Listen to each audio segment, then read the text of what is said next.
Hey guys, what is up? In this video, I'm going to be talking about why tech companies absolutely need professional salespeople and why they are paid so well. So if you know nothing about sales, you might be tempted to think of tech sales as like the nerdy guy at the Apple store where you go in, you tell him what you're looking for, right? I need a new phone or a new computer. He shows you a few different options, talks about the features, you end up picking one, you know what you're getting, and you're on your way. This could not be further from the truth. So I want to start by discussing some of the key differences between B2C, business to consumer, and B2B, business to business sales. Starting with the target audience. In B2C sales, you're selling directly to consumers, regular people, right, who are not representing a company. They're just like, oh, I want to buy this, I will buy this. Whereas in B2B sales, you're actually getting a business to buy your product for their own business needs. The decision-making process is very different, right? Maybe if you have like a store, a customer walks in, they pick a product, they buy it, they're on their way. Whereas in B2B sales, there's a lot more complexity involved. There's oftentimes multiple stakeholders. There's longer sales cycles. There's budget approval processes that can sometimes also get in the way. So there's a lot of complexities that are thrown in the mix when we're talking about business to business sales that typically don't exist in the same way in B2C sales. Like, sure, you might have your own budget in your household. You can have your husband or wife who might not agree to your decision to buy, but it's generally a much simpler buying process. Other things that are different between B2C and B2B sales might include sales channels, right? Whereas in B2C, it's typically things are typically sold through e-commerce or retail stores, whereas in B2B, it's usually done more through personal relationships or direct cold outreach, things such as cold calling, right? Relationship building is also very different. In B2C sales, there's usually not much of a relationship being built, usually. Whereas in B2B sales, building relationships is a lot more important because it helps you get customers that keep renewing. Otherwise, if they don't have that kind of strong relationship with you, they might just go on and work with a different supplier.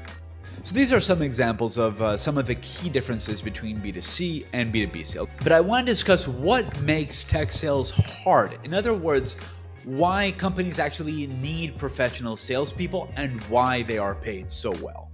So in a perfect world, a company might develop a certain type of software, and as soon as they go to market, everyone would know about it.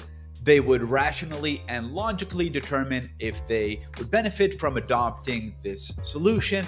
And if there's anything to be gained, they reach out to the company, tell them like, hey, I need this and that. They pay, they're on their way. However, tech sales is far more complex than that. And here at this slide, we can see 5 key challenges that I have identified that are what really makes hard. And starting with the first one, consumers don't have perfect information. People assume that customers probably naturally seek out solutions, but in reality, it's really not that straightforward. Educating your target audience about your product's benefits and how it stands out from your competition is actually a key challenge that tech sales professionals tackle daily. Not sure if you're a household name like Apple or Microsoft, you're in a great position, right? People already know who you are, and many potential customers actually come to you first. But for the majority of software companies out there, that's just not the case. The reality is that most of your potential customers have never heard of you. Even if your product is exactly what they need, they're not out there actually searching for it because they don't even know it exists. And on top of that, even if they're aware of your product, they might not fully understand how it can solve their specific challenges. Another huge challenge about selling to businesses is that decisions at companies are typically made by a few select people. It's very easy to convince someone at a company that they might benefit from adopting your solution. It's a whole different ballgame to convince the right person to literally put their career on the line by adopting your solution. In most companies, decisions about adopting new software aren't made just by anyone. They're made by a handful of key players like department heads or executives who are often busy, hard to reach, and flooded with other priorities. And they know that if they invest in some really expensive solution and it doesn't work out, it could mean losing their jobs. So for software companies, it is crucial to identify these decision makers and make a strong case for their product. And even then, convincing a decision maker often isn't enough. You need to have internal champions who will advocate for your product within their own company and help push the deal forward. The third challenge that we're going to be discussing here is the complex buying process and long sales cycle. Buying software is not like buying coffee, right? For most companies, especially larger ones, the purchasing process is complex and involves multiple steps, including internal discussions to discuss and prioritize needs, budget approvals, vendor evaluations, legal and compliance reviews, and each step introduces potential roadblocks from misunderstanding about your product's value to budget constraints or competing priorities. Tech sales professionals need to navigate these hurdles, guiding prospects through the process and addressing their objections along the way. One of the biggest challenges that you have to deal with as a tech sales professional is overcoming resistance to change. Even if your product would clearly make things better for a potential client, humans are naturally resistant to change. Switching to a new software solution often involves training, implementation costs, and the risk of disrupting what already works to an extent. So for a company to invest in your product, they need to feel confident that the benefits outweigh the effort and the risk. So part of the sales process involves not just selling the software, but also eliminating the fear that things might not work out as planned, and actually seeing it as a bigger risk not to adopt a new solution than to stay with the old one.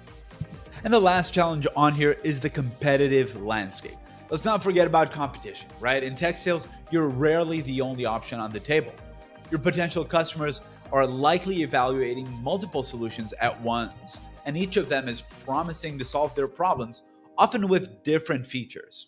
Standing out requires a deep understanding of your competitors, your own unique value proposition, and giving your prospect a good reason to pick you over them. And oftentimes, these decisions don't just come down to price, but also to the perceived risk of failure. So that's it for today's video. Hopefully this gave you a better idea of why tech companies need professional salespeople, what are some of the challenges involved that they have to navigate, and why tech salespeople are paid so well. Thank you for watching this video, and I'll see you on the next one.